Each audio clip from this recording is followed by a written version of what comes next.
Have you ever wondered how or why humans differ so much in simple activities such as paying attention, planning out our behaviors in advance, or even just remembering what you're doing? Well, the key ingredient in all these actions and many more is our executive functioning. At a glance, we can define executive functioning as a group of complex mental processes and cognitive abilities that control the skills necessary to achieve goal-directed behaviors. Specifically, executive functioning can be broken down into three main groups. Number one, working memory, which is the ability to hold, manipulate, or update information in the brain. This is done by actively holding information in the brain rather than just trying to passively memorize it. The second group of executive functioning is known as inhibition and pertains to the ability to withhold inappropriate responses and suppress irrelevant information. The third process, mental flexibility, relates to the dynamic ability of our brains to shift between mental sets or activities used to solve problems. Now that you know the processes of executive functioning, let's talk about how they occur within our brains. The neural networks of executive functioning and their three processes have been studied extensively, leading to the findings that show overlapping activation within things such as the medial and lateral prefrontal cortex, as well as in the superior and medial parietal cortices. Yet these studies also revealed that each of the three executive functioning processes also have distinct brain area activations. This has led to the proposal of the hybrid model of executive functioning, which states that there is both unified domain general activations as well as separated process-specific activations that depend on which executive functioning process is being harnessed. Now, as great as this model sounds, it does not ascertain alternative explanations for the unity-diversity hypothesis. For example, the hybrid model generated from previous studies relied on disparate task paradigms. Unfortunately, using this type of paradigm may introduce differences in task strategies that are actually unrelated to executive functioning. This confound has led Lemire Rodger and colleagues to employ a novel executive functioning paradigm known as a matched task paradigm for each of the three processes as well as their control conditions. By using this matched task paradigm, it allowed Lemire Rodger to isolate and contrast brain area activity associated with working memory, inhibition, and task switching much more precisely. This paradigm led to two main hypotheses, and these include the unity hypothesis, which states that overlapping activation patterns would be spatially coherent with an executive control network comprising of the dorsolateral, prefrontal, and parietal brain regions.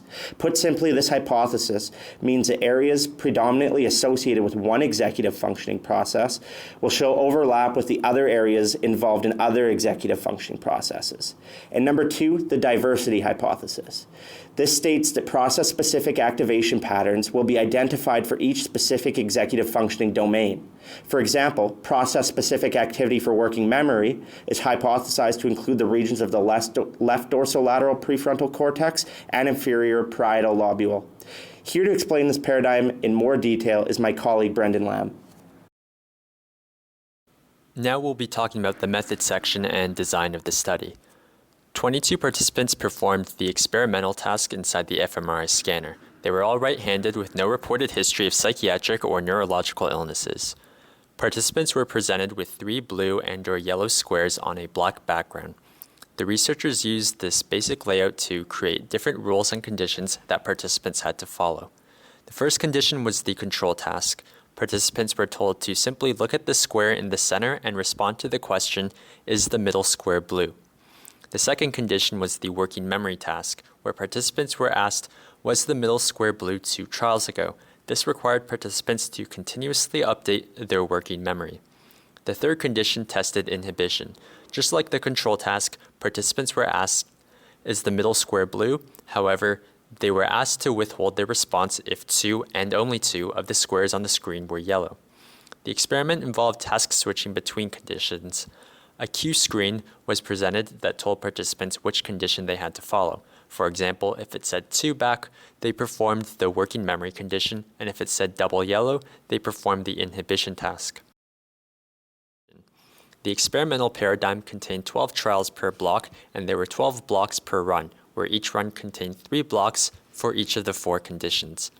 There was a total of 12 blocks for each condition in a scan session, which resulted in a total of 132 working memory and inhibition trials plus 48 task switching trials. There was an equal number of yes and no responses and an equal ratio of yes, no, and withhold responses for the inhibition task. The orders of the blocks were randomized, but participants never saw the same condition twice in a row to keep the task switching trial valid. Before every experimental run, participants viewed a fixation cross for 30 seconds as a baseline rest. A 3T MRI scanner with a 32-channel head coil was used for the study. 264 scans were collected for each of the 4 functional runs, and the data were smoothed using a Gaussian kernel of a full width half maximum of 6 millimeters. All scans were transformed to the Montreal Neurological Institute template. An analysis tool called spatiotemporal partial least squares was used to identify the whole brain patterns of activity that were correlated with the tasks. This allowed the researchers to assess the association between the brain voxel patterns / the bold signal and the type of task. This allowed the authors to test their main hypotheses of overlapping versus differentiated neural representations associated with executive control processing. Now we'll take a look at the results. Using a one-way ANOVA, the reaction times for each of the tasks and baseline were analyzed. As expected, the reaction times and accuracies were significantly better in the controlled condition, and there were no significant differences in accuracy among the inhibition, task switching, and working memory tasks. Additionally, the reaction times were significantly different across all conditions when examining pairwise comparisons, except for the control versus working memory. A univariate analysis showed regional differences in brain activity that corresponded to each of the tasks. When comparing the working memory condition to the control condition, there was increased activation in the lateral prefrontal cortex, the lateral parietal brain regions, the middle temporal gyrus, and subcortical regions. For inhibition, the areas included the right lateral and medial prefrontal cortex, the inferior parietal lobule, the lateral and inferior temporal cortex, and the ventral visual processing regions. Task switching showed an increase in activation in areas including the dorsolateral prefrontal regions, the cingulate cortex, the superior medial frontal cortex, and others. Compared to the control task, all executive functioning tasks recruited a common set of regions involving the dorsal attention system and frontal parietal control systems. Next, a multivariate analysis was conducted using partial least squares analysis. This allowed the authors to test for overlap in brain activation, as well as the specific activation patterns for each task. There were 2 latent variables found. The first variable dissociated task switching from all other non-switch tasks and accounted for 82% of the covariance of the data. Regions that were specific to task switching included the precuneus, the left superior parietal lobe, and the dorsolateral prefrontal cortex. The second latent variable dissociated inhibition from all other tasks and accounted for 12% of the covariance in the data. Areas associated with the inhibition trials included the bilateral anterior, inferior, and middle frontal gyri, as well as the superior medial frontal gyrus. However, there was no pattern of activation found that dissociated the control condition from the 3 executive tasks, nor a pattern that dissociated working memory from the other 2 executive functioning tasks. Using a 3-way conjunction, it was demonstrated that executive control tasks recruit a common set of regions which overlap the canonical dorsal attention system and the frontoparietal control system, while also showing there was an absence of a single unitary executive functioning system. Based on these findings, the authors believe that working memory might represent a common factor underlying executive functioning. In other words, all of the tasks in this study, including the control task, require working memory. Thus, this carefully matched task paradigm supports the claim that working memory is a common process supporting executive functioning. Limitations. This paradigm for examining the 3 executive function constructs in a single test is new. This allows a precise control for irrelevant factors, but future research is warranted to confirm the psychometric properties of these tasks. Another limitation is that the tasks only included a 3-item array and a 1-rule manipulation. In future studies, a larger array could provide stronger and more reliable brain activity estimates.